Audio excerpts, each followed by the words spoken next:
Humans withdraw from peace talks. The Galactic Council recognizes their mistake. I had attended 43 sessions of the Grand Conclave in my career as a diplomat, and I had never once seen a delegation walk out in silence, shouting. I had seen accusations thrown across the floor like stones. Once a Barathi elder had overturned his translation terminal and stormed out cursing in 4 languages. That was memorable. That made sense to me. Anger has a logic I can follow. But what happened in that chamber on the 19th day of the Vithara Accord negotiations was something I had no frame for. It took me weeks to understand it. By then, the damage was already spreading through the galaxy like a crack running through old ice. My name is Kale Vor. I represent the Dranathi hegemony, a mid-tier signatory with interests in 3 frontier systems and a long history of staying carefully neutral. I was seated in the 3rd row, behind the Tashrivan block when it happened. I had my stylus in hand. I was writing notes about a proposed amendment to Article 9 when I noticed the silence. Not the usual silence between speakers, something thicker. I looked up. Ambassador Claire Sutton of the United Earth Directorate was standing. She was not shouting. She was not gesturing. She was not making any of the grand dramatic moves that alien delegates sometimes made when they wanted the room's attention. She was simply standing, straight-backed and still, her datapad held at her side, her eyes moving slowly across the chamber in a single, complete sweep. She looked at every delegate, or at least that was how it felt. Her gaze passed over the Talshrivan block without lingering. It passed over Councillor Drevanath at the central podium without expression. It passed over me, and I felt something in it that I cannot name precisely. Not contempt, not anger. Something more like a final measurement. Then she said 2 words. We're done. She set her datapad on the table. She did not slam it. She placed it neatly, face down, as though she was setting it down for someone else to find. Then she pushed her chair back and walked toward the exit. Behind her, without a word, without a signal that I could see, every single member of the human delegation stood, all 40 of them. Aides, analysts, junior diplomats, the medical liaison, the cultural attaché, the 2 young interpreters who had been sitting against the far wall. All of them rose and moved toward the door in a quiet, orderly stream. No one spoke, no one looked back. The chamber doors slid shut behind them. For a full 4 seconds, no one in that room made a sound. Then the laughter started. It came first from the Talshrivan side, a dry, clicking sound that their species makes when they find something absurd. Then a few of the Varanti delegates exchanged looks and began murmuring with smiles on their faces. Someone near the back made a comment I could not hear clearly, but the people around them chuckled. Councillor Drevanath allowed himself a thin smile and tapped his ceremonial ring against the podium. We will take a short recess, he announced, in a tone that suggested the morning had produced no event worth discussing. I did not laugh. I sat very still with my stylus above my notepad, and I tried to understand what I had just watched. I need to give you the context, because without it, the walkout looks like wounded pride. It was not wounded pride. I understand that now, but I did not understand it then, and I want to be honest about that. Because my failure to understand it is exactly the kind of failure this account is meant to document. The Vithara Accord negotiations had been running for 7 months. The goal was a new interstellar security compact, a framework to govern joint military response, resource sharing, and border arbitration across 34 species. It was necessary. 2 frontier wars had broken out in the previous decade, and 3 more were growing more likely every year. Everyone at the table wanted the accord. That was not the problem. The problem was that some species at that table had decided, long before the first session, that certain voices mattered more than others. The human delegation had arrived with detailed proposals. I had read them. They were good proposals, clear, practical, and grounded in data. Humans had been operating peacekeeping forces in 6 contested zones for the previous 12 years, and their experience showed. They knew which resource sharing arrangements actually held under pressure, and which ones collapsed.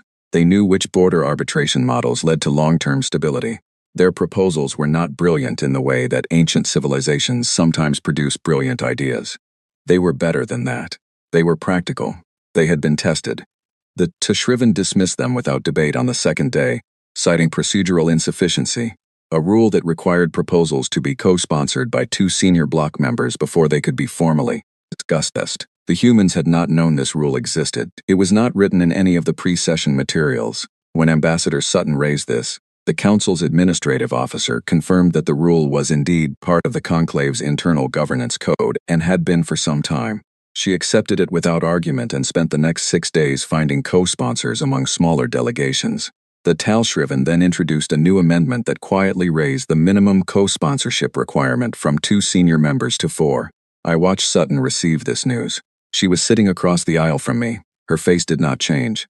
For the following 2 months, the pattern repeated itself in various forms. Human proposals were delayed, rerouted, or absorbed into larger block motions and then stripped of their key provisions before being brought to a vote. Human delegates were consistently talked over during open floor sessions. When one of Sutton's aides, a young man named Oliver Grant, raised his hand to speak during the Article 7 discussions, the floor monitor acknowledged 3 other delegations before finally calling on him, and by the time he spoke, his point had already been made by a towel-shriven speaker and attributed to them in the official record. I noticed these things. I wrote notes about them. I did not say anything, because I am a diplomat from a mid-tier hegemony, and I had not come to Vethara Station to make enemies in the senior blocks. I am not proud of that now. On the 17th day of negotiations, the Council reached Article 12, the Security Veto Clause. This was the heart of the accord, the provision that gave each of the 5 designated senior-tier species a single hard veto over any military engagement involving their forces. The humans had been classified as a senior-tier species 3 years earlier, after their combined peacekeeping operations crossed the thaw threshold that triggered the designation. Their veto right was written clearly into the draft. On the evening of Day 17, during a 4-hour recess that was supposed to be used for informal consultations, Councillor Drevenath held a closed session with the 4 other senior-tier delegations. I know this because one of the Barathi junior diplomats told me about it afterward, somewhat shaken. The Drevenathi were not invited. The humans were not invited. When negotiations resumed on the morning of Day 18, the text of Article 12 had been revised. The revision was small. 11 words had been changed. The effect was significant. The new language defined a senior-tier veto as applicable only to species with founding membership status in the Galactic Council, a designation that the human species which had joined the Council only 30 years ago did not hold. With 11 words, the human veto had been erased.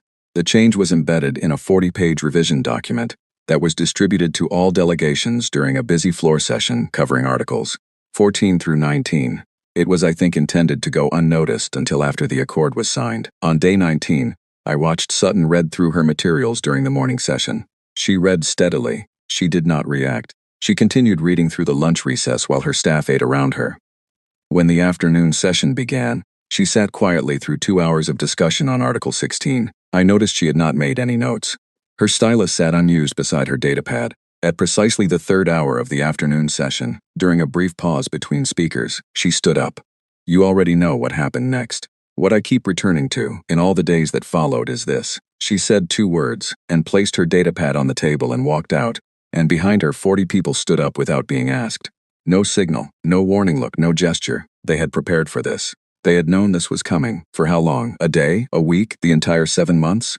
I sat in that chamber after the doors closed, and I tried to count how many times I had underestimated those quiet, short-lived, impatient, apparently unsophisticated newcomers in the years since they had joined the Council.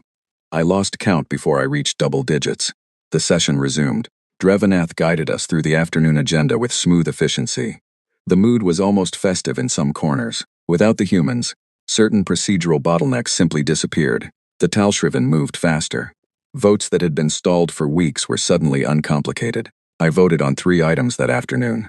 I cannot tell you now what they were about. I was thinking about those 40 people walking through a doorway in silence, and the very specific, very controlled expression on Claire Sutton's face as she had swept her gaze across the room. She had not looked angry. She had not looked hurt. She had looked like a woman who had just confirmed something she already knew and had already planned for. That evening, I sent a short message to my own government. I told them the human delegation had withdrawn. I told them the official mood in the chamber was that the negotiation would proceed more smoothly without them. I also wrote, at the bottom of the message, one personal note. I wrote, I am not certain this is the correct conclusion. I suggest we begin reviewing which of our current frontier security arrangements involve human operational support. I did not receive a reply for 3 days. I understand now why no one was worried. I understand why the laughter felt natural to so many of my colleagues. The humans were new. They were small, by galactic standards. They lived for barely a century each, most of them. They were known for emotion, for impulsiveness, for caring too much about things that older civilizations had long since learned to approach with detachment. They had stormed into galactic politics only 3 decades ago with a kind of intense, exhausting energy that most of the senior species found mildly amusing and occasionally useful.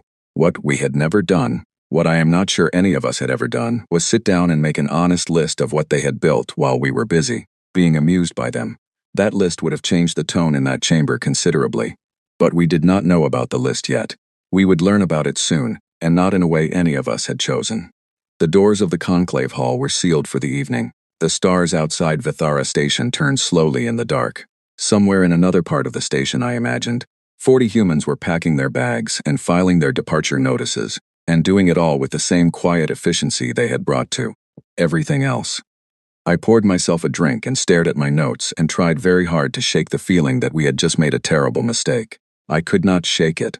I want to be clear about something before I describe what I found, because the numbers I am about to give you are accurate and I have verified them 3 times, and I know how they sound. I know they sound like the kind of findings that get quietly adjusted before they reach senior leadership, smoothed down at the edges so no one has to feel uncomfortable. I did not adjust these findings. I am an analyst, and the number is the number, and this is my private log, and so I am going to tell you exactly what I found. My name is Sivra. I am a fleet analyst in the Talshriven Intelligence Bureau, 3rd Division, Frontier Systems Desk. I have held this position for 11 years. I am not given to overreaction. My supervisors have noted this in my evaluations. Sivra is methodical, they write. Sivra does not catastrophize. I have taken pride in this. I am writing this log because 3 weeks after the human delegation walked out of the Vithara Accord negotiations, my supervisors gave me what they described as a routine assignment, a standard impact assessment of the human withdrawal. Protocol required it. It was expected to confirm what everyone already believed, that the departure was a minor inconvenience, that adjustments could be made, and that negotiations were proceeding better, without the constant procedural friction the humans had introduced. I was given 4 days to complete the assessment. I asked for 12. My supervisor raised an eyebrow. I told him the data was more complex than expected. He told me I had 6 days and to stop being dramatic. I am not being dramatic. I need to say that plainly for the record, because by the time I was done, my findings looked so severe that I knew they would be read as exaggeration by people who had not sat with the raw data for days on end as I had. Let me start with the frontier zones, because that is where I started, and that is where the first signal hit me with enough force that I had to stand up and walk away from my terminal for a few minutes before I could continue. There are 6 contested frontier zones that the Galactic Council currently considers stabilized. Stabilized means there is no active armed conflict, there is functioning trade flow, there is some form of local governance operating, and the Council has a presence in the zone that allows early warning of escalation. 6 zones. The Council has been treating their stabilization as a collective achievement, a sign of the Accord framework working. What the Council's official reporting does not highlight, because no one was ever asked to separate the contributions out, is what was actually holding those zones together. In all 6 of them, human rapid response units were the primary on-ground force, not the largest force on paper. On paper, the Joint Council peacekeeping formation looked balanced, with contributions from 8 or 9 species, but on paper and in practice turned out to be very different things. The Talshriven contribution to Zone 4, for example, consisted of 4 orbital observers and a communications relay. The Dranathi contribution to Zone 2 was a diplomatic mission of 6 people who, as far as I could determine, had not left their compound in 14 months. The human contribution to Zone 2 was a rapid deployment unit of 300 personnel with 4 FTL-capable supply vessels and a standing medical response team. When the humans filed their withdrawal paperwork, quietly, with no announcement, no press statement, just standard military administrative forms submitted through the proper council channels, those 300 people left. The 4 supply vessels left. The medical team left. The orbital observers and the 6 diplomats who had not left their compound in 14 months remained. I modeled what happens next. In Zone 2, there is a population of roughly 4 million people across 9 inhabited stations, most of them Barathi and Marak. They live in a region where 2 rival factions have been in a state of armed tension for 60 years. For the past 12 years, that tension has been managed. The Human Rapid Response Unit ran patrols, operated a listening network, mediated 2 separate near flashpoints in the past 18 months, and maintained the supply chain that kept the Zone 2 civilian infrastructure, power, water processing, food distribution, running at the level required to prevent the kind of scarcity that typically accelerates armed conflict. Without them, the model gave me 11 months before active conflict resumed. Not 11 months of peace followed by war. 11 months of deteriorating conditions, increasing scarcity, rising tension, and then war. The model gave a 73% probability of armed conflict within that window and a 91% probability within 24. Months. I ran the model again with different parameters. I made optimistic assumptions. I assumed the Dranathi diplomats would leave their compound. I assumed the Tal Shriven orbital observers would somehow acquire ground capability they did not possess. The model gave me 14 months to conflict at best. The probability remained above 60% in every scenario that did not include reintroducing human logistics infrastructure. I sat with that for a while. Then I looked at Zone 4 and then Zone 5 and then the others, and I found variations on the same pattern in every single one. The degree varied.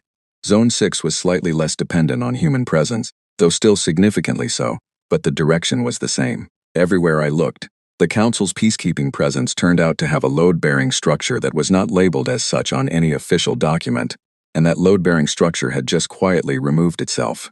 I moved on to the supply chain data, because I thought perhaps the security picture was the worst of it, and the economic data would be more moderate.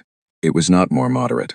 Human commercial shipping had been rerouted. This was also done quietly. No embargo declaration, no formal notice to Council trade authorities. Human shipping companies simply updated their route filings, as any private commercial entity is entitled to do. The rerouting happened over the course of 10 days, incrementally, and by the time any of the Council's trade monitoring systems flagged it as a pattern, 70% of human commercial traffic through the Vethara corridor had already shifted to alternative routes outside Council-adjacent space. The Vethara corridor, I should explain, is not simply one shipping lane among many. It is the primary transit route connecting the inner systems to 4 of the 6 frontier zones. Goods moving along the corridor have reduced transit times by 30 to 40% compared to any available alternative route. For perishable medical supplies, for food, for components that deteriorate in transit, this matters enormously. Human shipping had not been the majority carrier in the corridor. It had been approximately 38% of total traffic volume. That sounds manageable until you understand which 38% it was. Human carriers had specialized in the high-priority, time-sensitive cargo, the medical supplies, the precision equipment, the emergency food shipments, because their FTL logistics systems were the most efficient available for that kind of cargo. The remaining 62% of the corridor's traffic was mostly bulk freight on longer schedules, which could absorb delays. Without the human carriers, the high-priority cargo had nowhere to go except onto bulk carriers that were not optimized for it and could not match the transit times. The insurance markets noticed before the Council did. I pulled the actuarial data for corridor-adjacent freight within 2 weeks of the human rerouting, and the risk premiums had already moved. 3 separate insurance syndicates in the Barathi system had quietly raised their rates for medical cargo transiting through Zone 2 and Zone 4. They had done the same math I was doing, and they had done it faster. I kept going. I pulled every operational dataset I could access, and at every level, military, commercial, medical, agricultural, the same structural picture emerged. Humans had been doing things. Not flashy things. Not things that got entered into the official conclave record with formal speeches and attribution. Quiet things. Functional things. Things that other species had been content to leave to them because they did them efficiently and without complaint, and the results were good. 31%. That was the number I kept coming back to. Across all categories: security, logistics, medical response, emergency infrastructure. Humans had been providing what my model calculated as 31% of the functional load holding the current Accord framework together. Not 31% of the credit. Not 31% of the official recognition. 31% of the actual work. And they had been doing it as a junior member species, as a newcomer. As the species whose proposals got buried in procedure and whose delegates got talked over on the floor. I also found, during this period, something that I want to include because I think it matters. Evidence of what I can only call deliberate invisibility. I found internal human diplomatic communications, through a source I am not going to name in this log, that indicated the human delegation had been aware of the extent of their operational contribution and had explicitly chosen not to emphasize it. There was a message from Oliver Grant, a junior aide, to his superior, asking whether they should present a formal accounting of human contributions to the Accord Council. The reply, from someone senior, I believe it was one of Sutton's deputies, a man named Henry Park, said simply, "Not yet. If we have to tell them, it means something." I read that line 3 times. I filed my report on the 6th day as my supervisor had required. I did not soften the numbers.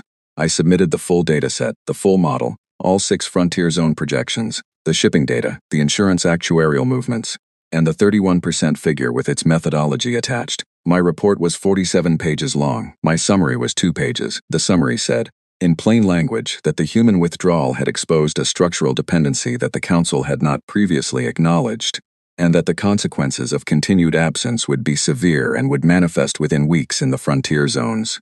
My supervisor read the summary that afternoon. He told me I had done thorough work. He also told me I had probably overweighted the human contribution due to recency bias following a high-profile political event, and that the system was more resilient than I was giving it credit for. He marked the report as informational, low-priority action required, and filed it into the internal archive. I asked him what low-priority action required meant. He said it meant they would monitor the situation. I went back to my desk. I want to describe the feeling I had, sitting at my desk in the bureau after that conversation, because I think it is important. It was not anger, exactly. It was something more like the particular helplessness of being the only person in a room who can see a crack in the wall and being told by everyone else that the wall looks fine. I had spent 6 days mapping a disaster in careful detail, and the careful detail had been met with a shrug. That evening I started this private log. Over the following week I continued monitoring. I did not wait to be asked. I pulled the updates from Zone 2 every morning. The Drenathy diplomatic mission, true to my model's pessimistic assumption, did not leave their compound. The Talshriven orbital observers filed their standard reports from their comfortable position in high orbit, noting increasing surface movement among the rival factions, categorizing it as elevated but within normal variance. I noted that normal variance had been recalibrated upward 4 times in 3 years, always following a period of human-mediated de-escalation that had prevented the previous high watermark from being reached. In other words, what the observers were calling normal was normal only because the humans had kept renegotiating the ceiling. Without them, there was no mechanism for that. The ceiling was just going to rise until it broke. On the 9th day after I filed my report, a plague ship arrived in the Barathi home system. This was not related to the frontier zones. It was a separate event, a vessel carrying a viral outbreak that had originated in a distant colony. Under normal circumstances, this was exactly the kind of event that the Joint Council Medical Response Framework was designed to handle. The framework called for immediate quarantine, medical assessment, and rapid deployment of treatment resources. The rapid deployment part required fast transit. The human medical logistics network was gone. The plague ship was quarantined. The treatment resources were assembled. They sat in a Barathi depot waiting for a carrier that could make the transit in time for the treatment to be effective. The bulk carriers available could make the trip in 19 days. The treatment protocol required delivery within 11. An entire system went into extended quarantine because no one who remained could move fast enough. I updated my report. I sent the update to my supervisor with a note that said I believed the situation had moved from monitor to urgent. He replied that upper leadership was aware and that I should continue my regular assignments while the matter was being reviewed at higher levels. I have been watching Zone 2 every morning for 3 weeks now. The surface movement has increased by 60% over baseline. 3 separate trade convoys have been delayed. 1 local governance council has suspended operations citing security concerns. No one has announced any plan to address this.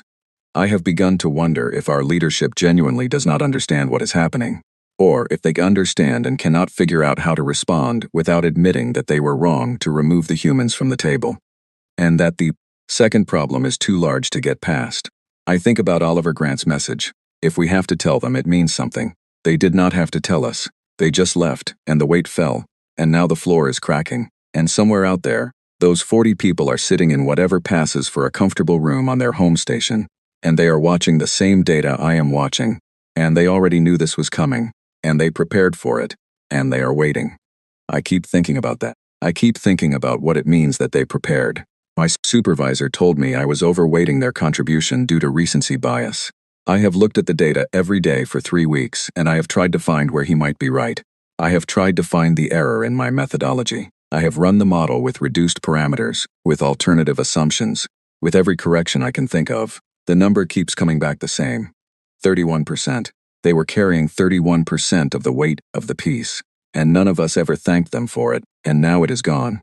And I am sitting in a bureau office writing notes that nobody reads, watching a crack spread through the architecture of everything we built. And I am realizing very slowly that the difference between a species that is new to this and a species that is old at it is not wisdom. Sometimes the difference is just that one of them has been here long enough to stop noticing what they take for granted. The humans noticed. They always noticed. They just chose not to say. The session had been called for the 3rd hour of the morning cycle.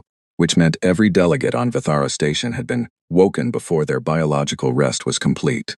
I noticed this as I took my seat in the emergency chamber, the smaller, sealed room used for closed council proceedings, because I have been a diplomat long enough to know that exhausted people make worse decisions, and whoever had called this session at this hour had either not thought about that or had wanted the effect. My name is Kale Vor, and I had been awake for most of the night before this session, because a Barathi colleague had knocked on my door at the second hour and handed me a data packet without a word. I had read it for 2 hours and then sat in the dark for another hour before getting dressed. The packet contained a 47-page intelligence report from the Talshrevan Bureau's Frontier Systems Desk. It had been filed and marked low priority 6 weeks ago. It had been leaked to at least a dozen delegations in the past 18 hours. I do not know who leaked it. I suspect it was someone in the Bureau itself, someone who had watched the situation deteriorate and could no longer remain silent. Whoever it was, they had done the rest of us a significant service, even if they had done their career no favors. The chamber filled quickly. 41 delegates representing 31 species. The 4 senior-tier delegations occupied the raised section at the front. Councillor Drevanath sat at the central podium with the practiced stillness of a being who has controlled difficult rooms for the better part of 2 centuries. He did not look like a being who had read the report, or perhaps he looked exactly like a being who had read it and had decided how he was going to respond to it and was confident in that decision. It is sometimes hard to tell the difference with Drevanath. He opened the session by acknowledging that a circulating document had prompted this gathering, and that the council would now hear a formal presentation of its contents. He gestured to an aide, who pulled the report onto the main display. Then, because he was Drevanath and he understood the performance of authority better than almost anyone I had ever met, he leaned back slightly in his chair and adopted an expression that suggested this was all very manageable and he was simply being thorough. The aide began reading. I watched the room as the numbers went up on the display. The Frontier Zone projections hit first. 11 months to conflict in Zone 2. The Barathi delegation, 3 seats to my right, went very still. Their lead diplomat, a woman named Kala Ren, put down her stylus. She did not pick it up again for the rest of the session. Zone 4 followed, then Zone 5. The numbers were not abstract. Each zone had names attached, station names, population figures, species affected. Kala Ren's homeworld had a colony on one of those stations. I knew that because she mentioned it during the Article 7 discussions 6 weeks ago, in a context that was now excruciatingly relevant. Then the supply chain data, the shipping rerouting, the insurance market movements, the medical logistics gap that had left a plague ship system in extended quarantine. The room absorbed this with a particular quiet that falls over a space when the people in it are rapidly recalculating something they thought they understood. Then the 31% figure. Drevanath allowed the aide to read it. He did not intervene, which told me he had made a judgment that interrupting would look worse than letting it sit. He was right about that, but the judgment itself revealed that he was managing perception rather than responding to content, and the room was not in a mood to be managed. 31%, the aide said, reading directly from the summary, across all operational categories, security, logistics, medical response, and emergency infrastructure. Human contributions represented 31% of the functional load, supporting the current Accord framework. This contribution was not reflected in official records, formal credit attributions, or the treaty text as currently drafted. There was a pause. Kala Ren very quietly said, 11 months. It was not directed at anyone. It was the kinds of statement a person makes to themselves when a number finally lands in a way that makes it real. But the room was very quiet and everyone heard it. Drevanath spoke then, smoothly and without hesitation, because this was what he was good at. He acknowledged the report's findings. He described them as a useful accounting of operational dependencies that the Council would now be better positioned to address through structured burden-sharing realignment. He said the human withdrawal, while unexpected, had provided an opportunity to review and strengthen the framework. He used the word opportunity twice in 4 sentences. The Barathi delegation's second-in-command, a sharp-eyed man named Oliver Marsh who had said almost nothing in 6 weeks of negotiations, raised his hand and was acknowledged. Counselor, he said, in a tone that was controlled and precise, 3 of our colony stations are in Zone 2. 2 of them are below emergency supply threshold as of this week. The other has suspended its water processing due to a parts shortage that was supposed to be addressed by a human logistics delivery that no longer exists. We have been monitoring this for 2 weeks and have been assured it was being reviewed at higher levels. I would like to know what structured burden sharing realignment looks like on a practical timeline relative to the next 11 months. Because my government needs a specific answer, not a framework description. Drevanath said that he understood the urgency, and that the Council's Logistics Committee would convene within the week. Marsh looked at him for a long moment. Then he wrote something on his notepad, slowly, and said nothing further. The session continued. It continued for 8 hours, which was almost unprecedented for a closed council session. I watched Drevanath navigate it with genuine skill. He was not an incompetent man, and I want to be honest about that. He was a man who had made a calculation based on assumptions that turned out to be wrong, and he was now trying to manage the consequences of that, without conceding the original calculation, because conceding it would require conceding a great deal more. About 3 hours in, a message was read to the chamber. It had been sent from Ambassador Claire Sutton's office in response to a council communication sent 2 days earlier, requesting that the human delegation reconsider their departure in light of the ongoing negotiations. The response was 3 sentences. The United Earth Directorate remains committed to interstellar cooperation and to the goals of the Vithara Accord. We are prepared to return to negotiations when the original treaty text is restored in full, including the provisions of Article 12 as written prior to the Day 17 revision. We look forward to continuing this conversation as equals. The aide finished reading. There was a silence of several seconds. Then a tall-shriven delegate, not a senior figure, one of the junior analysts who sat in the observation row, made a quiet comment to the person next to them. I could not hear it from where I sat, but I could read lips well enough to see that the word he used, in Talshriven, was the one that translates roughly as immovable. He was not wrong. The phrase as equals sat in the air of that room for a long time. It was only 2 words, but they were doing significant work, because everyone in that chamber understood what they meant. That the previous 7 months of negotiations had not been conducted that way, and that Sutton was naming that fact out loud and on the record, not with anger, not with accusation, with the precise, unapologetic clarity of a statement that does not require the other party's agreement to be true. Drevanath convened the senior block for a private consultation during the midday recess. I was, again, not invited. I sat in the outer corridor with a cup of something warm and thought about what I knew. I knew that at least 3 senior-tier delegations had reached out privately to human diplomatic liaisons in the past week. I knew because my own government had been contacted by one of those delegations asking whether the Drenathi had any channel to the humans. I did not know the content of those private conversations. I suspected they were exploratory, cautious, full of the kind of language that experienced diplomats use when they want to communicate urgency while preserving the appearance of calm. I also suspected the humans were logging them. When the session resumed, Drevanath presented a proposal. It was carefully worded. It described a review process for Article 12 that would ensure all senior-tier designations are appropriately reflected. It did not use the word "distort." It did not use the word "apology." It did not mention the Day 17 revision specifically. It created a committee. Caloran asked in a tone of mild but absolute clarity whether the proposed review process would result in the reinstatement of the original Article 12 language, specifically including the human veto provision, before any new signatures were sought. Drevanath said that outcomes would depend on the committee's findings. Wren looked at him for a moment. "Then I am not able to support this proposal," she said. This was the moment that changed the shape of the session, because Caloran was not a fringe voice. The Barathi were a mid-senior species with significant frontier zone exposure and a reputation for measured, reliable positions. When she declined to support the proposal, 2 other delegations that had been sitting quietly also declined. A 4th asked for more time to consult their government. Drevanath held the room together barely through the afternoon. By the time the session was formally closed, 9 hours after it had opened, no decision had been reached. The committee proposal remained on the table, unsupported. 3 frontier zone situations had been formally escalated to active monitoring. The plague ship quarantine had been mentioned twice more, and both times the subject of human medical logistics had followed like an unwelcome shadow. As delegates filed out, I watched Drevanath remain at the podium, speaking in low tones with his senior aide. I am not in the habit of imagining what other beings are feeling, because I have learned that I am usually wrong.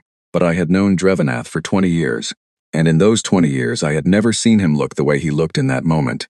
Not defeated, exactly, but recalculating, rapidly and quietly recalculating. I went back to my quarters.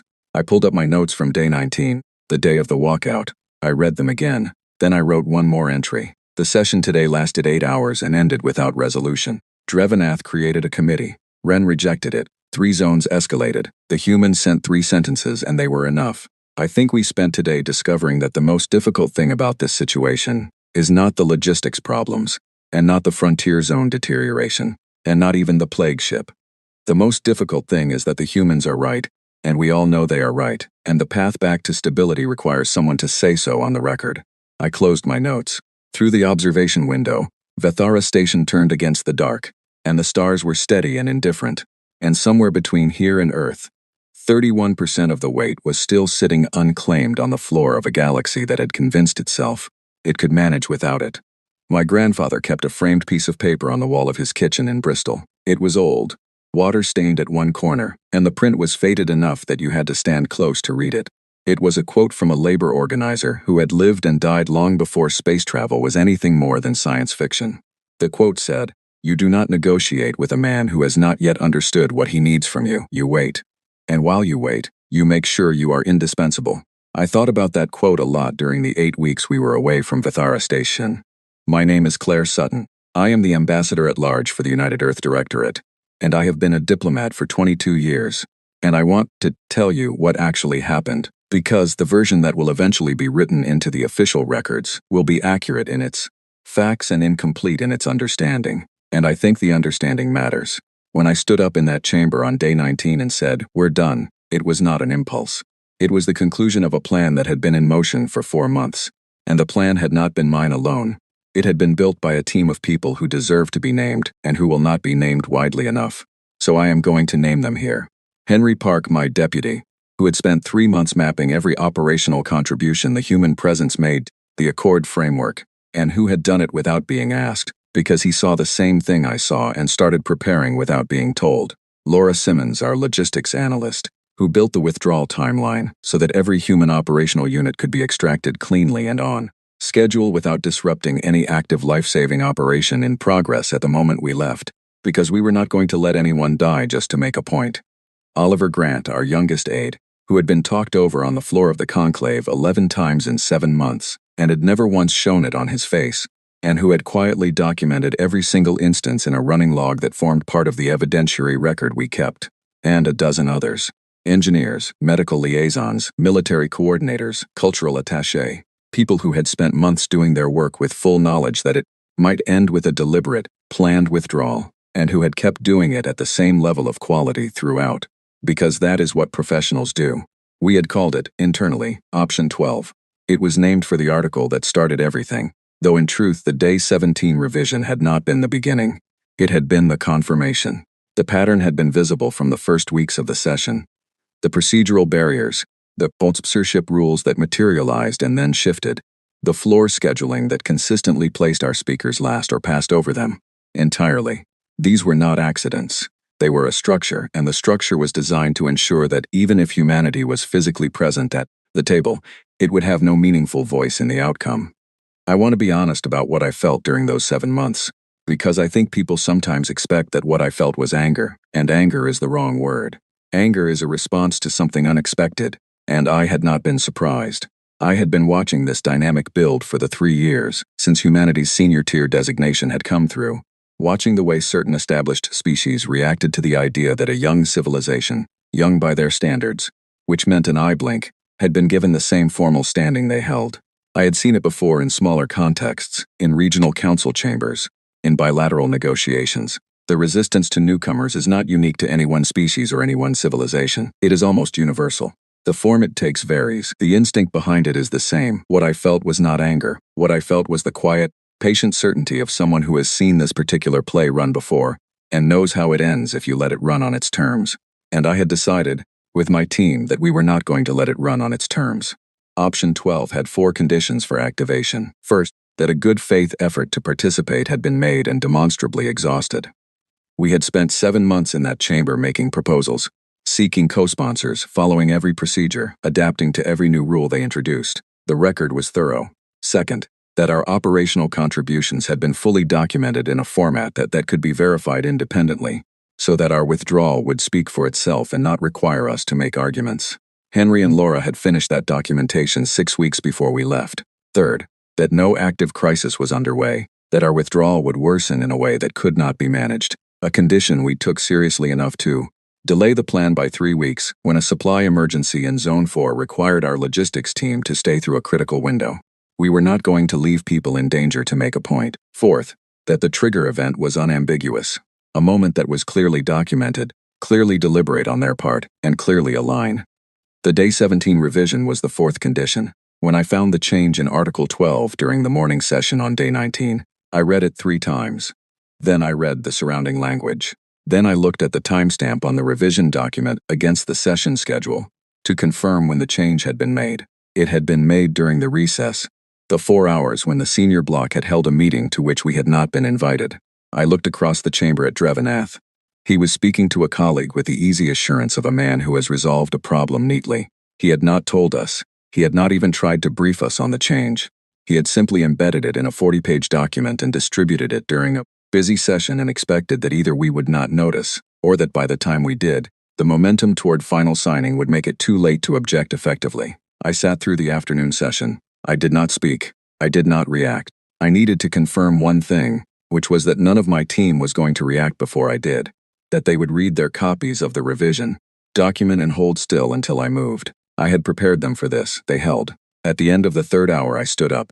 I want to say something about those 2 words, because people have asked me since whether I considered saying more. I did not. I had thought about this moment for months, and I had concluded that the most powerful statement we could make was the smallest one. Not because we had nothing to say. We had everything to say, and all of it was documented and all of it was ready, but because the strength of what we were doing was not in the argument. The argument would come later, on our terms in writing, with every number attached. In that moment, the only thing that needed to be communicated was a decision. Decisions do not require speeches. We're done. I placed my datapad on the table. I had thought about that too. Placing it rather than taking it, leaving something behind rather than sweeping it away dramatically. A small signal to anyone watching carefully that we were not leaving in disarray. We were leaving in order. Behind me, my team stood. I had not given a signal. I did not need to.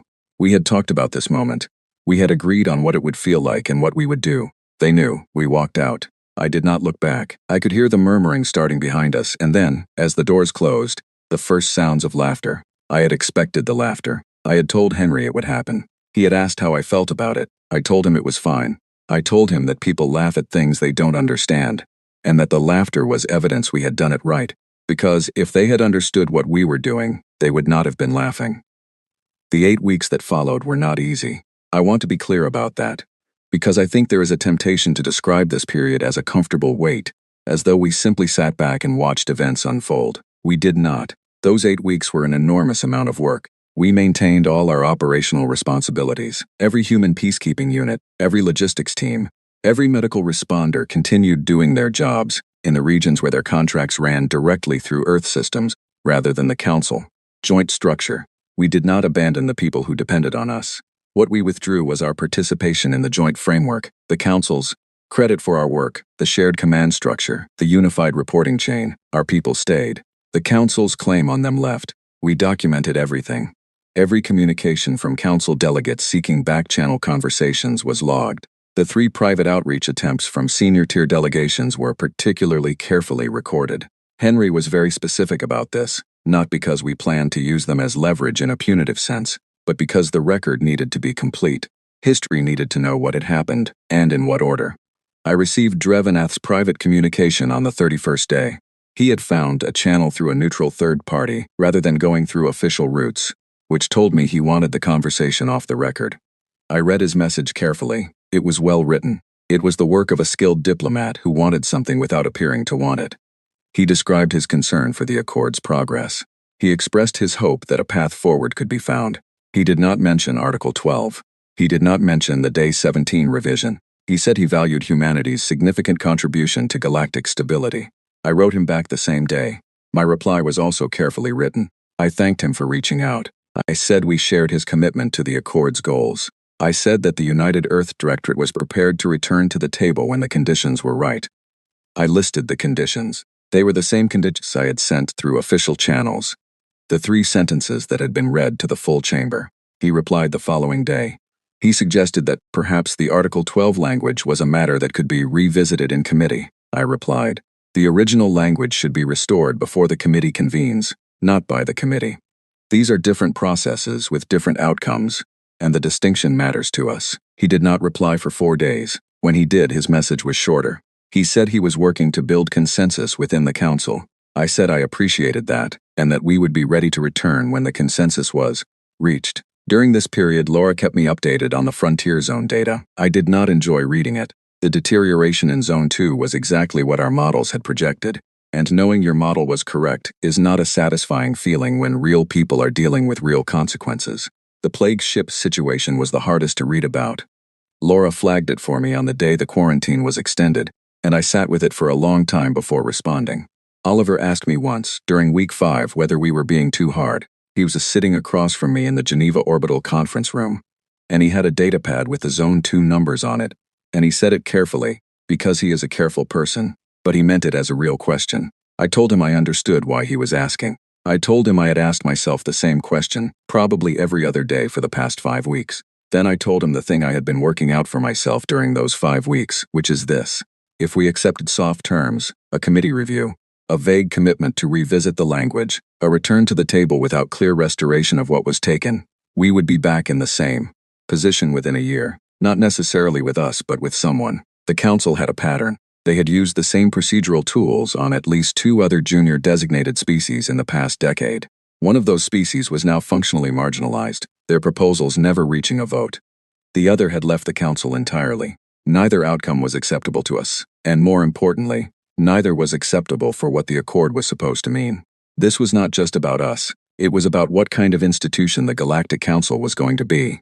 An institution that treated new members as lesser members until they had spent a century proving themselves, while quietly consuming their labor and their resources, was not an institution that would build lasting peace. It would build resentment. It would build exactly the kind of tension that produced the frontier conflicts we were all supposedly here to prevent. Hard terms now meant a stronger council later. I believed that. I still believe it. Oliver nodded slowly and wrote something in his notes. He did not ask the question again. On day 53, I received a formal communication through official channels. The council was prepared to restore the original Article 12 language in full. The formal apology, the phrase I had required, entered into the official record, had been agreed. The new co-sponsorship and floor procedure rules had been revised to eliminate the mechanisms that had been used to suppress debate. A new seat structure had been drafted that required a full 2/3 council vote to alter senior tier rights, rather than a procedural block vote during recess. I read the communication 3 times. Then I called Henry in and read it to him. He sat quietly through it. When I finished, he said the apology language. Read that part again. I read it again. It was clear, unambiguous, entered into the permanent record, not hidden in a supplementary document. He was quiet for a moment. Then he said, "Your grandfather's quote." I smiled. I had quoted it to him once early on during the planning of Option 12. I drafted our response. It was warm, professional, and expressed genuine commitment to the Accord's goals, because I did genuinely want the Accord to succeed. That had never been in question. The only question had been whether it would succeed in a form that treated every species at the table as a participant rather than as a resource. I attached one additional document to the response. I had prepared it over the previous 2 weeks, working with Henry and Laura to compile it. It was a complete accounting of every human operational contribution to the Accord framework that had never been entered into the official record. Every peacekeeping mission, every logistics operation, every medical deployment, every emergency response, all of it documented with dates, locations, outcomes, and attribution. 47 pages. I titled it A Gift of Transparency. I sent it without comment. The document spoke for itself. We packed for Vithara Station. 41 days after the emergency session that changed everything, the human delegation came back. I was standing near the entrance when they arrived, not by intention but by circumstance. I had been in a corridor meeting that ran long, and I was walking back to the main chamber when the transit doors at the end of the hall slid open. I stopped where I was. They came in the same way they had left, quietly. No ceremony, no dramatic entrance, no visible sense of triumph. Ambassador Sutton was at the front, moving at a steady pace, her people behind her in the same orderly formation I had watched walk out 8 weeks ago. She was wearing the same style of formal diplomatic attire she had worn throughout the original sessions. Her aide Oliver Grant was 2 steps behind her, datapad in hand, eyes on the corridor ahead. I had spent 8 weeks replaying the moment of the walkout in my mind, and I had imagined the return many times. And in almost every version I had imagined, there was some quality to it, some trace of satisfaction, or vindication, or even the particular quiet pride that beings feel after they have endured something difficult and come through it right. Some sign. There was none of that. Sutton walked past me without ceremony, nodded once in greeting the way you nod to a colleague in a hallway, and continued into the chamber. I followed. I want to tell you what the chamber felt like that morning, because I think it matters. The formal ceremony of the return was brief. The council's administrative clerk read a short statement confirming the procedural changes that had been agreed. Councillor Drevenath read the apology. The full text as required entered into the official record. It was the first formal apology issued by the Galactic Council to a member species in 300 years of recorded council history. I had looked this up the night before. 300 years.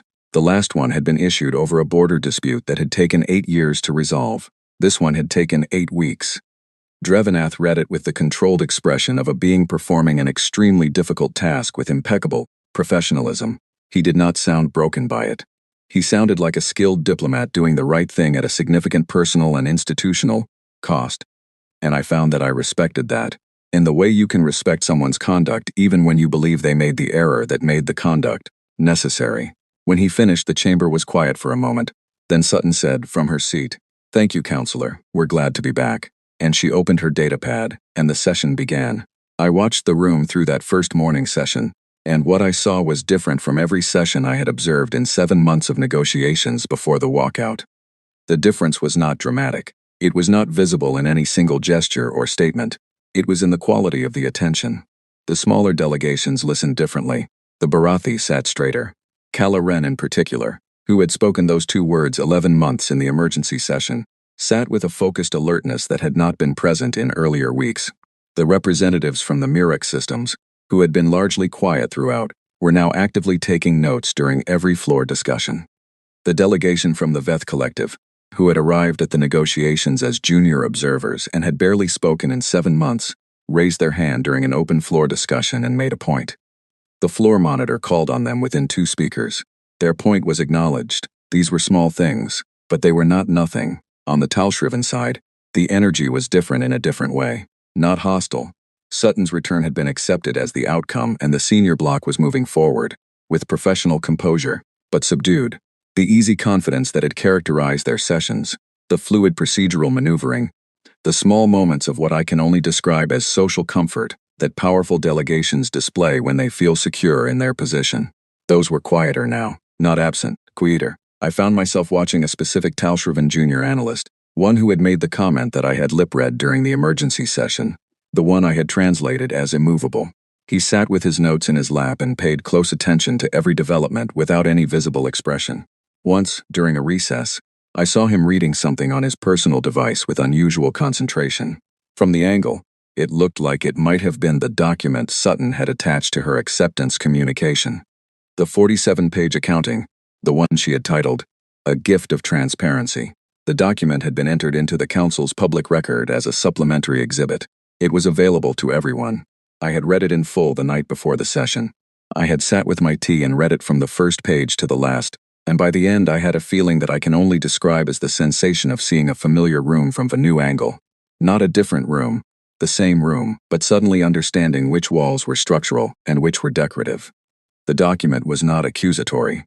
It was not triumphant. It was simply a list, with dates and numbers and outcomes, of work that had been done and never credited. The entry was dry and factual. The cumulative effect was extraordinary. Peacekeeping operation in Zone 2, North Station Cluster.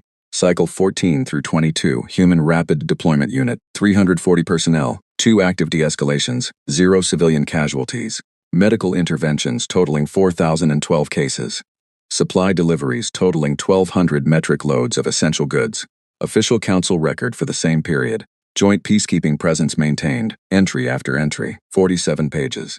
The Council had spent 7 months in those negotiations treating the humans as newcomers who needed to earn their place at the table. The document did not argue against this. It simply showed in exhaustive and verifiable detail what those newcomers had been quietly doing, while the established species argued about their eligibility to speak. By the second day of resumed negotiations, I had heard from colleagues in 4 different delegations that the document was being read internally. By the third day, 3 delegations had requested bilateral meetings with human liaisons to discuss operational coordination that breaks frontier regions. These were not requests that would have come before, not because the operational need had not existed, but because no one had been thinking of the humans as the people to call for that kind of conversation. They were thinking about it now. Something else happened on the 4th day that I want to record, because I believe it was significant. During the late afternoon session, covering amendments to Article 7's arbitration procedures, a Talshriven representative, not a senior figure, one of the second-tier analysts, attempted to introduce a procedural motion that would have required all floor amendments to receive prior written notice of 48 hours before being discussed. This was, I recognized immediately, a version of the same procedural tools that had been used to suppress human proposals in the previous sessions. The 48-hour rule would have slowed debate considerably and given the drafting block time to adjust their language in response to any challenge before it could be formally heard. The Talshriven representative presented it as an efficiency measure. There was a pause of perhaps 3 seconds after he finished speaking. Then Calla Wren raised her hand and was acknowledged immediately. She said, very calmly, that the Barathi delegation did not support the amendment, as it would restrict the ability of delegations to respond to emerging issues in real time, which was particularly important given the lessons of recent months regarding the need for flexibility in frontier zone management. The Mirak delegation seconded her objection before she had finished her sentence. Then the Veth Collective, then a small delegation from the Outer Rim systems I had not previously heard speak on procedural matters, then 4 more. The motion was voted down 11-2 within 6 minutes. The Talshriven representative accepted the outcome without visible reaction. He wrote something in his notes and moved on. I wrote something in my notes too. What I wrote was this: the humans had not organized that response. Sutton had not spoken during the exchange. Oliver Grant had not passed notes to neighboring delegations. The rejection of that procedural motion had come from a room full of species that had, over the past 8 weeks, done their own reading and their own calculating, and had arrived at their own conclusions. The walkout had not only brought the humans back to the table on better terms, it had changed what the other people at the table were paying attention to. That is the part I did not anticipate. I do not think the humans anticipated it either, though Sutton might have hoped for it. The effect was not just bilateral. Between humanity and the Council's senior bloc, it was systemic. Every small delegation that had been quietly absorbing the same procedural marginalization over the years, every species that had learned to stay quiet because speaking up was procedurally expensive, had watched what happened and was now sitting differently. The floor was more contested now, more alive, more honest. On the 7th day of resumed negotiations, I found myself walking back from the evening meal alongside Henry Park, the human deputy who had been Sutton's closest collaborator throughout. We had spoken very little during the original sessions.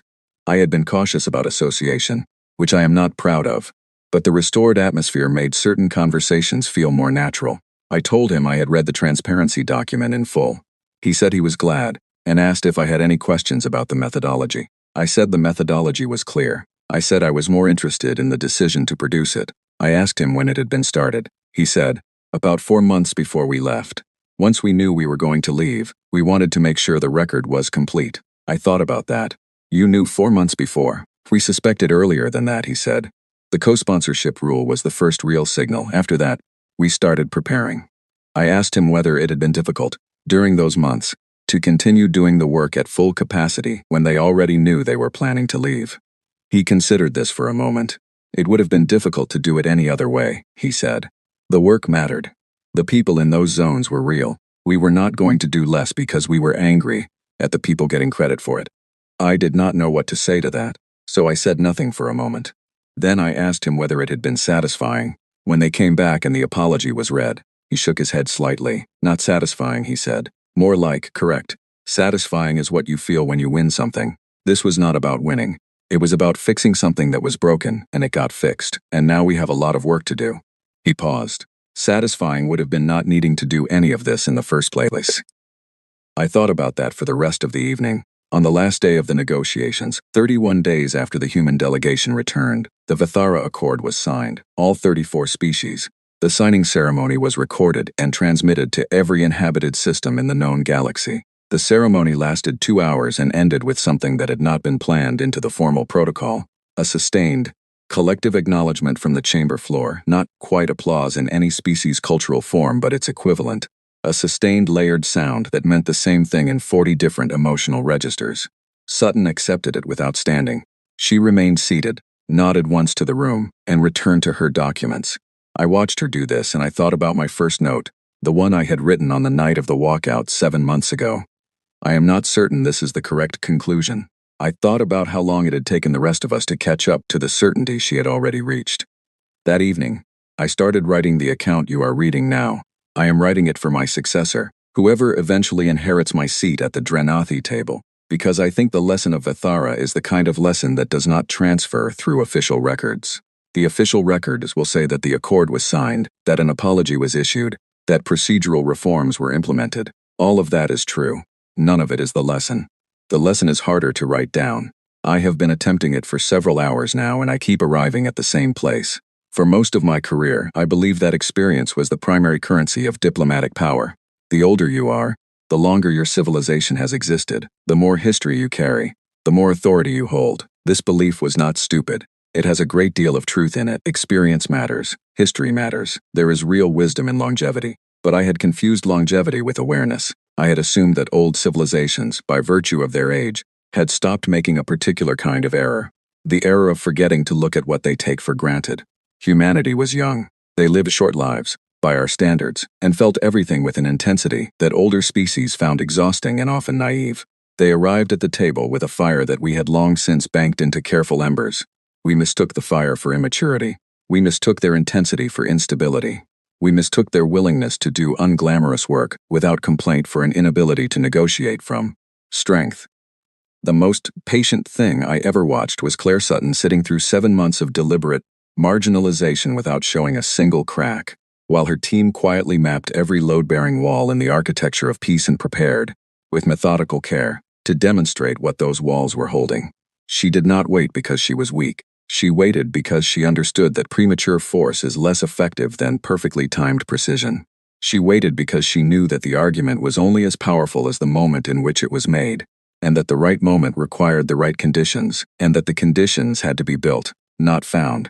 I have been a diplomat for a long time. I have seen many kinds of strength. I have seen the strength of armies and the strength of economies, and the strength of alliances built over centuries. I have seen the strength of ancient civilizations that have forgotten more about statecraft than most species will ever learn. What I saw at Vithara was different from all of those. What I saw was the strength of a species that had spent its entire history on a single world, making every mistake that a species can make and surviving them, and learning from them and building, from those hard lessons, a set of capabilities that no amount of galactic longevity can teach. The ability to know exactly how much you are worth, to prove it quietly, and to wait with perfect stillness for the moment when the proof becomes undeniable. They did not come back to Vethara as the victors of a contest. They came back as the authors of a correction. And in a galaxy full of ancient species who had spent centuries confusing age for wisdom, that was the more remarkable achievement. I have one more thing to say, and then I will end this account. On the last day of the accord negotiations, after the signing ceremony, I found myself standing near the window of a side corridor with a view of the station's outer ring. Oliver Grant was standing nearby, looking at the same view. I had spoken to him a few times by then and found him to be exactly what his months of dignified endurance had suggested: careful, intelligent, and entirely without illusions. I asked him what his grandfather's quote was. I had heard, by then, that Sutton had one she was known for, but I was curious whether he had his own. He thought for a moment. Then he smiled and said, "My grandmother, actually. She used to say, the person in the room who doesn't need to speak the loudest already knows they're the most important one there. And if they haven't told you yet, it's because they're waiting to see if you'll figure it out yourself." He looked at the stars outside the window. "We waited a long time," he said, without any particular bitterness. "Longer than we should have had to." I did not disagree with him. I said, "We will not make you wait again." He nodded once, the same way Sutton had nodded when she walked back into that chamber. Brief, complete, requiring no elaboration. The stars turned outside the window, steady and enormous and indifferent to the small and consequential things that had just been done by small and consequential beings in a station floating among them. The Vithara Accord was signed. The peace, this time, was built on an honest foundation. It was, I believe, the first time we had managed that.